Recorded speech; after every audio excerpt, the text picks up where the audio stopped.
Makanya ini salah satu prinsip kejujuran yang ingin saya praktekkan, dan teman-teman saya harapkan juga tidak kesulitan.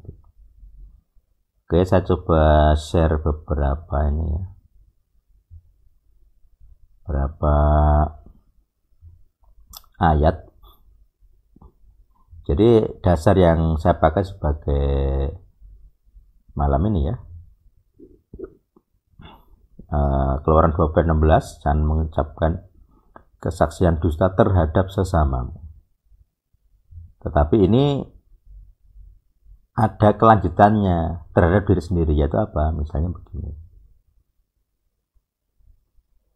Kalau di PB itu Yesus itu kan, mengapa kamu memikirkan hal jahat dalam hatimu? Dia mengetahui pikiran mereka. Jadi mengetahui pikiran kita. Ada beberapa ayat seperti itu. Jadi bisa tahu kamu pikiranmu isinya apa, bisa tahu. Nah ini penting. Artinya kalau kamu mau menipumu bertipu muslihat dengan Tuhan itu tidak bisa. Jadi kalau hatimu pengen, aku jane pengen itu, tapi terus kemudian mulutmu berdoa, Tuhan saya muter-muter gitu ya, saya sudah melayani beli banyak hal gitu ya, kayak berargumen. Tapi dalam hati kamu tidak ngomong, aku pengen kui, itu enggak. Nah itu yang salah, cara doa yang munafik itu seperti itu. Nah kalau setan itu dia tidak bisa melihat hati sebenarnya, tapi dia membaca pola-pola keputusan dan mencobanya dengan tawaran sesuai. Ini dalam banyak pengalaman dengan setan, roh filosofi ya, dia tidak bisa mengetahui hasrat hati kita, itu tidak bisa. Dia hanya tahu kalau kita memutuskan. Jadi kita bertindak, terus apa. Makanya kadang orang yang menyadari ada roh filosofi di otaknya, itu menyadari adanya dua pemikiran di pikirannya. Pengen ini, tapi kok ada pemikiran lain. Nah ini ayat yang dipakai Paulus. Anggota tubuhku pun bekerja melawanku. Nah ini. Jadi setan itu memaksakan suatu pemikiran. Dengan apa? Mengendalikan saraf kita. Berarti otak kita kurang suci, masih kotor ya. Pikiran kita masih kotor. Jadi kalau pikiran kita masih kotor, setan itu bisa menginjeksi dalam tahap tertentu ya. Ada beberapa persentasenya. Bisa menginjeksi. Bisa memberi pemikiran. Jadi langsung, kalau kita tidak sadar, kita akan merasa, wah iya aku pengen kui. Padahal itu bukan kita. Bukan keinginan kita, bukan pemikiran kita, tapi kita mengiyani. Oke. Nah, begitu kita melakukan tindakan berdasarkan pemikiran itu, setan kan ngerti, oh iya, ini bisa dikendalikan. Caranya gitu. Kalau kita melawan, dia akan membuat gejala serangan ya, entah pusing, sakit dan sebagainya, atau mengendalikan peristiwa supaya kita mau. Nah, gitu. Caranya begitu. Jadi setan tidak bisa melihat hati, tapi Tuhan bisa melihat hati. Nah kemudian kita gunakan ayat yang lain, yaitu engkau mengasihi hukum kasih ya, di PL ya ini ya, Imamat 19. Engkau mengasihi saudaramu sesamamu seperti dirimu sendiri. Artinya kalau kamu bersaksi dusta tentang sesamamu, berarti kamu juga bersaksi dusta seperti kepada dirimu sendiri. Nah itu ada ayatnya, di PL sudah ada. Jadi hukum kasih itu bukan hal baru, bukan Yesus yang buat, di PB ya. Kalau kita akui Yesus ada di PL, ya berarti Yesus yang di PL sudah membuat.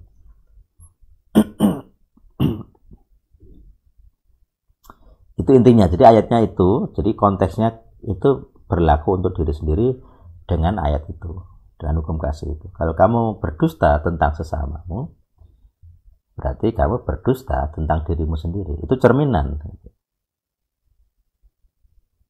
Jadi jujur kepada orang lain, jujur kepada diri sendiri. Nah, seperti saya tadi bilang, jujur dengan diri sendiri, menerima diri sendiri, tidak kecewa dengan diri sendiri, itu penting. Kenapa? Karena di Eden, manusia itu malu. Sebelumnya dia telanjang, sama-sama telanjang, dia tidak ada perubahan, tidak ada perubahan bentuk, sama-sama telanjang, tapi kemudian dia merasa malu dan membutuhkan pakaian untuk menutupi rasa malu. Jadi ada perubahan personal, ada perubahan watak. Nah, ini yang penting kita pahami ya. Jadi artinya kalau kita masih menyimpan bentuk-bentuk dosa Eden, di mana ada rasa malu, ada tidak jujur, itu berarti kita meneruskan warisan dosa Eden, dosa Adam dan Hawa. Jadi walaupun kita sudah pengakuan umumnya, tapi keturunan dari dosa awal atau dosa induk, ya ini salah satunya, hukum ke-9 ini, di mana akhirnya kita dengan ketidakjujuran dengan diri sendiri, bersaksi dusta dengan diri sendiri, apa yang terjadi? Ya rasakan penderitaannya gitu. Aku lihat banyak orang disuruh pengakuan dosa tidak mau, ya sudah, kita baca saja pola kehidupannya. Dia mungkin merasa aman gitu ya, tapi di beberapa peristiwa dalam hidupnya bisa dibaca itu, wah ini menderita gitu. Mungkin dia akan nyetatis rohani, kalau misalnya mengalami kekecewaan mungkin akan bilang ya ini prosesnya Tuhan ini dan sebagainya. Tapi itu karena ada LG-nya, karena kadang saya mengamati orang itu begitu, jadi statusnya rohani tentang kegagalannya ya. Tapi saya bisa baca, saya tahu latar belakang sejarahnya kenapa dia bisa mengalami itu. Bahkan ada beberapa yang saya ucapkan langsung, memang itu skenario yang saya inginkan gitu. Memang ini metode yang saya nggak tahu boleh ditiru atau tidak gitu. Jadi dalam pemahaman legal ground, kalau orang melanggar A, itu kan kayak ada vonis ya, hukuman maksudnya. Karena kamu A maka A, B, C, D, nah gitu loh. Ada hasilnya, ada buahnya. Ada menabur, ada menuai. Nah, dari menuai ini, maka kamu akan menuai A, B, C, D, itu bisa ditelusuri gitu ya. Kalau pelanggarnya tentang uang, ya tentang uang nanti menuainya, balasannya. Kalau dia mengambil, ya dia akan kehilangan. Kalau dia misal tentang asmara, kalau dia mempermainkan, ya akan dipermainkan. Kalau dia mengecewakan, akan dikecewakan. Itu prinsipnya seperti itu. Karena kan di Torah kan mata ganti mata, gigi ganti gigi. Ini tetap berlaku. Jangan kira salib itu menonaktifkan atau membatalkan Torah. Mata ganti mata, gigi ganti gigi, dan itu hitam putih. Itu hitam putih. Kalau kita pernah mengecewakan orang, dan itu salah di mata Tuhan ya akan ada ininya, ada balasannya. Entah setimpal atau tidak, ya itu tergantung Tuhan yang menilai, karena dia kan hakim. Tapi ada balasannya, ada hukumannya, dan ini dalam legal ground tidak ada abu-abu, semuanya hitam putih. Jadi kalau kita tahu kita akan didakwa, itu kita bisa menghindar. Cilakanya mayoritas itu kita tidak akan tahu. Jadi banyak kecelakaan, banyak penderitaan yang kita alami karena kita sebenarnya sedang didakwa. Oleh apa? Dosa-dosa di masa lalu, dosa kita sendiri atau dosa leluhur kita. Kalau dosa leluhur kita bisa selesaikan dengan pelepasan. Cilakanya kadang dosa kita sendiri kita tidak tahu bahwa kita berdosa, atau kita meremehkan. Halah, biasa wae, kabeh yang ngono. Semua orang juga seperti itu. Tetapi nanti suatu ketika ada jatuh temponya itu dakwaannya. Nah, dakwaannya ini ya jadi penderitaan. Mungkin kamu kecelakaan, mungkin kamu kehilangan barang, kehilangan orang, dikhianati dan sebagainya. Jadi itu yang itu realitanya. Jadi orang-orang Kristen yang sedang mengalami penderitaan kemudian masih nyetatus kerohanian, wah gitu, kayak Ayub ya, masih terpujilah Tuhan, itu di mulutnya. Nah jadi pertanyaan, apakah di hatinya masih memuji Tuhan? Belum tentu, malah seringkali tidak. Bagi saya kalau orang nyetatus rohani kayak over gitu, artinya busuk berarti.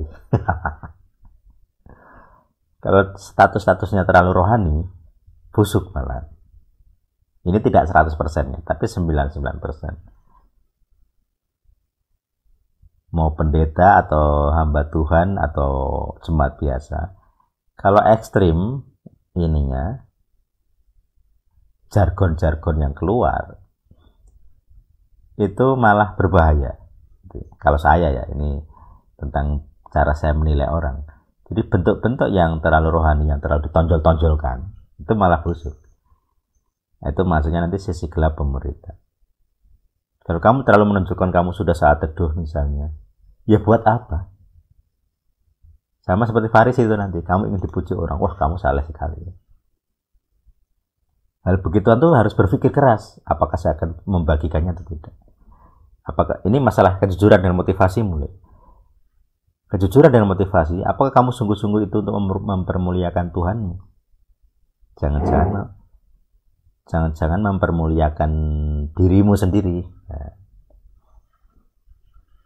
Jadi artinya kamu sedang mencuri kemuliaan Tuhan. Nah itu berat sekali dakwaan itu. Sama seperti Mose. Mose itu mencuri kemuliaan Tuhan loh. Apa? Disuruh menunjukkan air di Meriba. Ya air pahit, jadi pokoknya ada batu mengeluarkan air. Dia memukul 3 kali, harusnya 1 saja. Itu dianggap merusak kemuliaan Tuhan. Sesimpel itu ya. Kamu seperti mengambil kemuliaan Tuhan. Ini juga sama. Kalau dalam hal kerohanian, jujurlah dengan hatimu sendiri. Saya itu pamer kerohanian itu dalam rangka apa? Apakah saya ingin dikagumi? Apalagi dikagumi adik rohani. Itu kakak-kakak rohani, para guru pemuritan yang bodoh gitu. Kalau dia ingin dikagumi oleh adik rohani sebagai orang yang saleh, nah kamu berdosa. Kamu bersalah. Salahnya apa? Kamu sedang menjadikan dirimu berhala. Kamu melanggar hukum kedua gitu. Ini yang salah. Ini yang saya tidak tahu sih, tapi banyak orang jatuh di situ. Dia malu. Jadi kata malu ini gak tahu sih, ini sering sekali diucapkan. Wah, aku malu belum saat teduh, aku malu belum berdoa.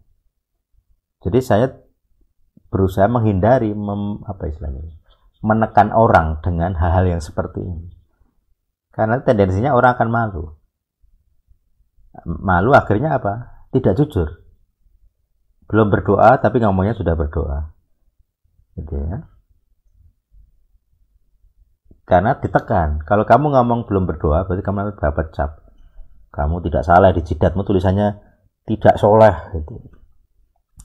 Tidak rohani, tidak bertumbuh, dan orang malu dengan cap ini. Jadi orang suka ngecap dan takut dicap.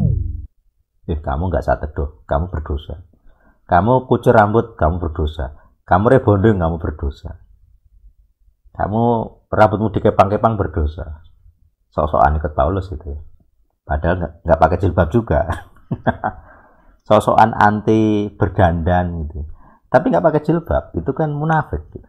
Separuh-separuh. Padahal yang ngomong orang yang sama, perintahnya satu jalur ya satu kitab ya.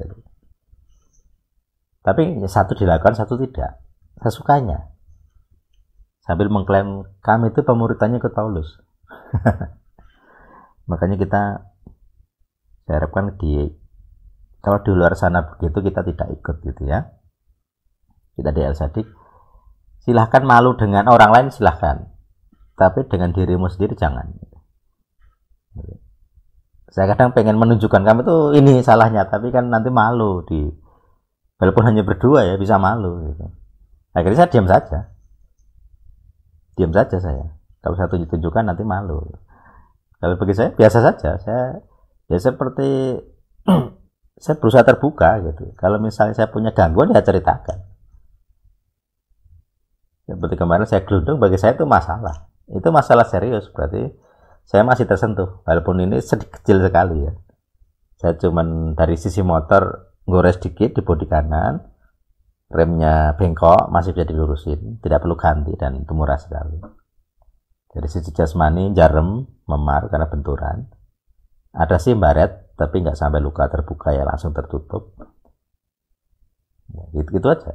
Tapi bagi saya itu serius gitu. Berarti saya punya celah kalau masih tersentuh jasmani. Jadi kalau sampai saya masih bisa kecelakaan, berarti satu, dari luar orang masih bisa nyerang melalui orang ya serangannya.